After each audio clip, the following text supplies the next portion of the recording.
Putang ina mo ha, putang ina mo.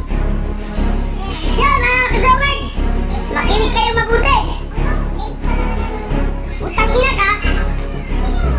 Abuti mo lang na mga kahit mga 200 viewers or 1,000 din, may mumurahin ako, putang ina mo.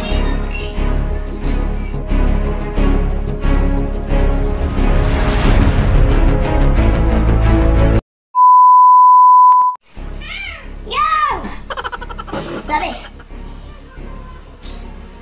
Matagal. No, kung may viewers pa itong... Ah, pwede ako magmura dito, no? Putang ina yung hayop na yun. Oh, tignan mo, sabi kung may nanonood ka ba.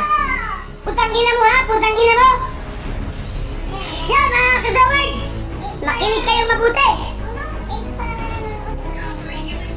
I-share nyo sa mga Facebook ninyo, i-share mo ka sa timeline ko.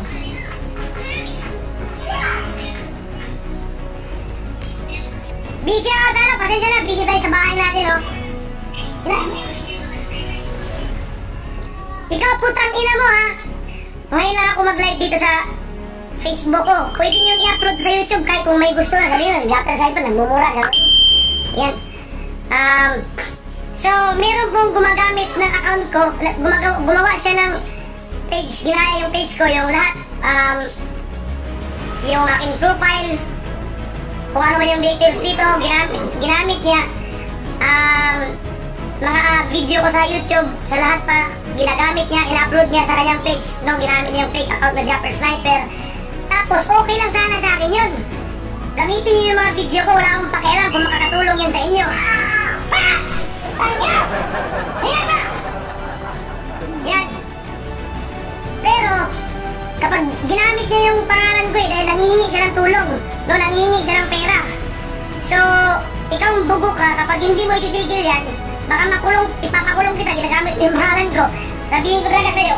So, okay na yan, gamitin mo yung mga videos ko, gamitin mo lahat ng mga, kung anong mga videos yun, makatulong yan sa'yo. Kung kikita ka sa mamamagitan ng mga videos ko, okay lang. Pero wag na wag kang humihingi ng tulong, kasi ako never ako humingi ng tulong sa social media, mga sword. So kung may mga nabiktima, pasensya na kayo, medyo katangahan nyo rin yan, no? Tandaan ko na, i-upload nyo po, ito pwede nyo nung i-upload, no? So ikaw na peke na Japper Sniper, kung gusto mong hindi mabura yung channel mo, ay yung ano mo, yung page mo, alisin mo lahat ng mga post mo na humingi ka ng tulong, no? Tapos meron ka pa, ano ba yun? Alisin mo yan ha. I-search nyo lang, Japper Sniper, itong mismo. Kapag hindi mo inalis yung mga paghingi mo ng tulong sa mga pinapublic mo siyempre, marami mga tanga din ng mga viewers na ano din, hindi ko na-confirm. So, meron namang nabiktima na ginamit yung pangalan mo, nagpadalang 20,000 yata yun sa messenger lang.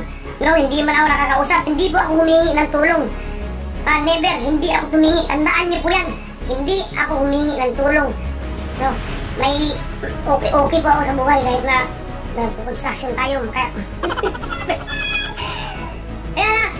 So, yan, pakikalat na lang ang video na to. Yan nyo. Manawagan ako ulit na yung faking Japper Sniper. Kung ayaw mabura yung page mo, ayusin mo. Alisin mo lahat ng mga tulong-tulong dyan. Kasi masisira ako dyan eh. Sinisira mo yung pangalan mo eh. Hindi ako humingi ng tulong. Pag hindi mo inalis yan, pasensyahan tayo. Ipapareport yung page mo, tanggal yan. Hindi naman ako hindi tayo nagdadamot. Huwag mo lang gamitin yung pangalan ko na humingi ka ng pera. Kahit na i-upload mo lahat ng video ko, i-upload mo kung gusto mo. Kung kikita ka sa mamalitan ng videos ko, wala akong pakialam doon. Basta huwag kang humingi ng tulong kasi hindi ako humingi ng tulong. Especially financial. Yan. Okay! Mapanood mo to. Ha? Mamaya pag-check ko, ipopost ko yung Facebook mo. Pag nandyan pa yung mga post mo na humingi ka ng tulong, ipopost ko yan sa community ko. Maraming magre-report sa'yo. At pasensya ka, matatanggal yan Facebook page mo. Palitan mo na rin yung pangalan mo. Okay lang kahit hindi mo pwede yung pangalan mo para magamit mo yung pangalan ko. Basta huwag kang humingi ng tulong sa social media na ginagamit mo yung pangalan ko. Kasi bad yan, very bad yan. Masisira ang pangalan natin dyan. O diba, meron pa tayong, may nanonood pa na dito. Napalive tuloy ako bigla. Kasi dun sa isang page ko, ayaw ko magmura dun.